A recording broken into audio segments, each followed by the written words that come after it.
Hello students, how are you? Hope you all are well and studying through the online classes. Students, in our last class, we just started the networking portion, but I find the need to revise the operating system chapter once again because this is the only chapter that will be coming for your first unit test examination. Okay, so though we have completed this chapter, but we will have a quick revision of whatever we have learned to make the things more clear. Okay, now once again we will go through the chapter. Now, as we said, what is an operating system? So, operating system is a set of programs, okay, that acts as an interface between a user and the computer. This is the definition, but let us understand it in detail. See children, as we all know that computer is basically a machine, nothing else. It works on electricity and can understand only digital language, that is 0 and 1, that you have studied in your earlier classes. Okay, so how will it understand the English language or whatever instruction we are giving to it? Because humans talk in different languages, so they will surely give the instruction to the computer in their own language, and computer understands only 0 and 1. Now, so there should be a program which will make whatever instruction we are giving to the computer for the computer to understand in its own language. Or the computer also needs to manage all its other devices. So who is going to do all these tasks? This is all done by the operating system. So as the definition goes, the operating system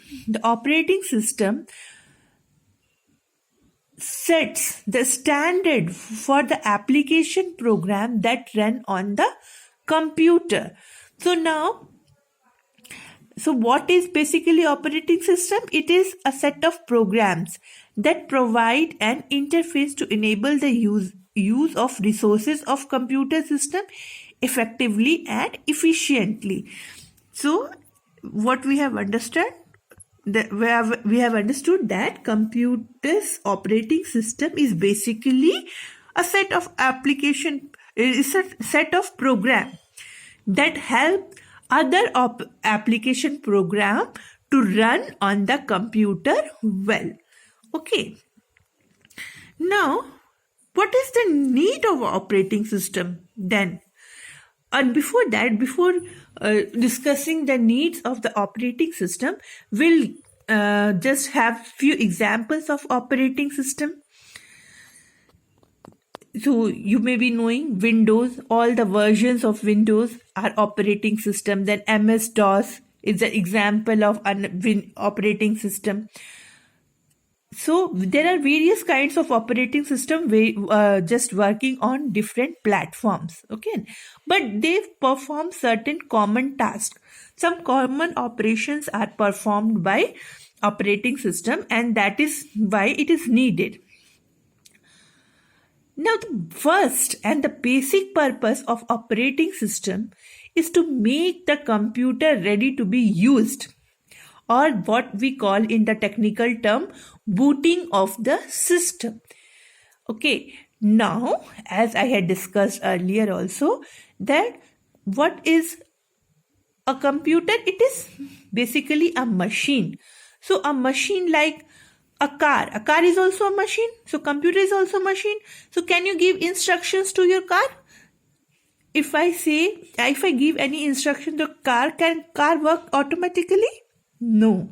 But when we give instructions to the computer works according to our desire. So how is it possible?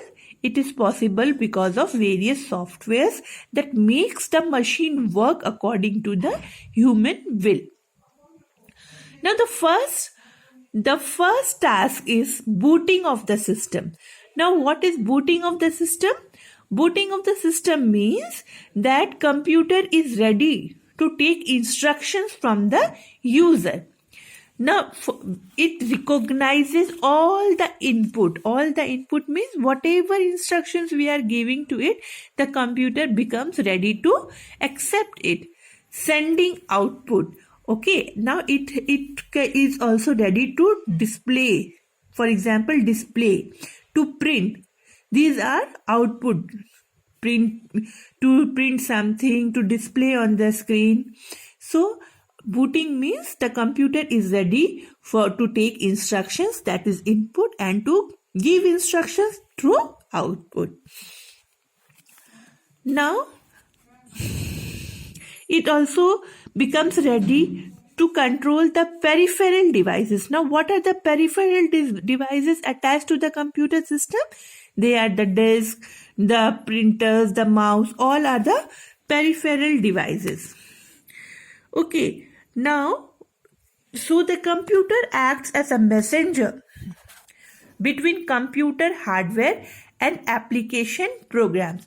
So, what do we understand? That the operating system deals both with the computer's hardware and other application programs that are loaded in the computer.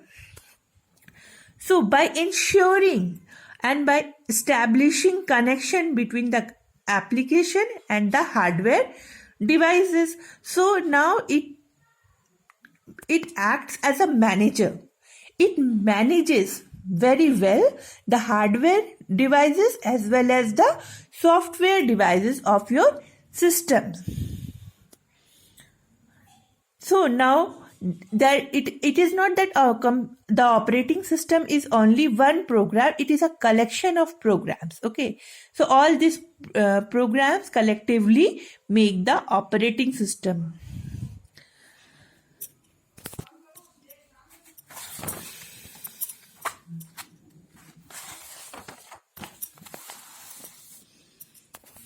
Now, what are the features of the operating system? Now, device management. Now, as we had discussed that the computer manages various hardware devices in your system. So, it manages all the input and output devices. For example, it manages the printer, it manages the monitor, it also manages the CD-ROM drive. Okay. Now, it also manages the processes. Now, what is the processes?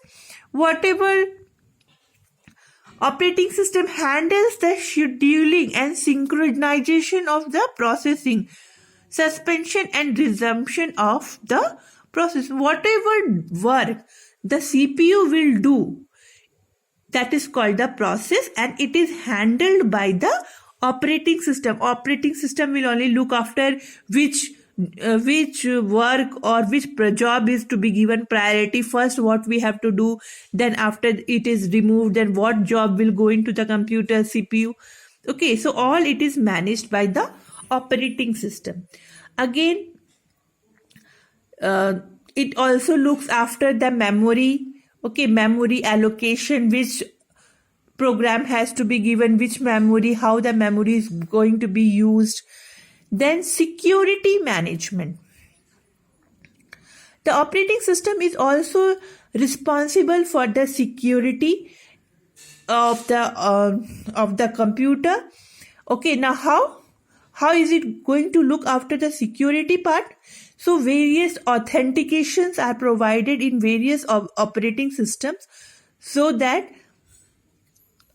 only authorized person, the person who is supposed to use the computer or use the program, is only able to use the computer. So all this is looked after by the operating system. Now the file management part.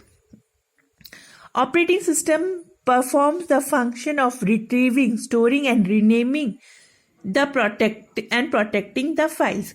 So what we do in the computer, basically we store some information. Okay, and whenever we need that information again, we retrieve it back. So all it is done by what? It is done by the operating system. Operating system looks after everything, that particular file is stored properly. When we want to retrieve it, it is retrieved properly. All this work is done by the operating system. Now, types of operating system. So, on the basis of various things, for example, on the basis of user. So, there are single user operating system and multi-user operating system on the basis of user, and then on the basis of interface also. In our last classes we had studied, that is character user interface and then graphical user interface. In character user interface, what did we do? What did we study? We studied that the users had to type the commands. Now what do we do? Suppose we have to open a file, just we click on the link and the file opens. But earlier it was not like that. To open a file we had to give the command and the users had to remember all the commands. Okay, so that type of operating system where characters had to be typed for any operation to be performed, that was called as character user interface. Now then came the new type of operating system, that is graphical user interface. In this type we do not need to type in the characters, but only we had to click on the icons or the links to perform the work. Okay, the task became more easy and more interactive. Now, on the basis of processing, also the operating system is divided into two types, uniprocessing and multiprocessing. So, in uniprocessing, the operating system allows only a single process to run on the computer at a time. Okay, but in multiprocessing, what happens? Various programs simultaneously run in the CPU of the computer at the same time. Now, other classifications are also there. For example, multitasking. Then another one is distributed operating system, and then real-time operating system. Okay, so all this we had discussed nicely in the earlier classes. Again, it's in your book, it is given in detail what is character user interface and then what is graphical user interface. See children, this is a screen of this one, character user interface. You see, here to see the various files, whatever files are present in my directory, we had to give the command. Okay, so here you see, this is the C prompt, this was called a C prompt, and here commands are given. Here you see, it is given here, the dir command. The dir command used to list all the directories in that particular directory, okay, or directories and files, whatever were present was listed. Okay, so in this way, in character user interface, the users had to type the command. See here, dir is written, it is called as the directory command to display all the directories and file in that particular directory. Okay.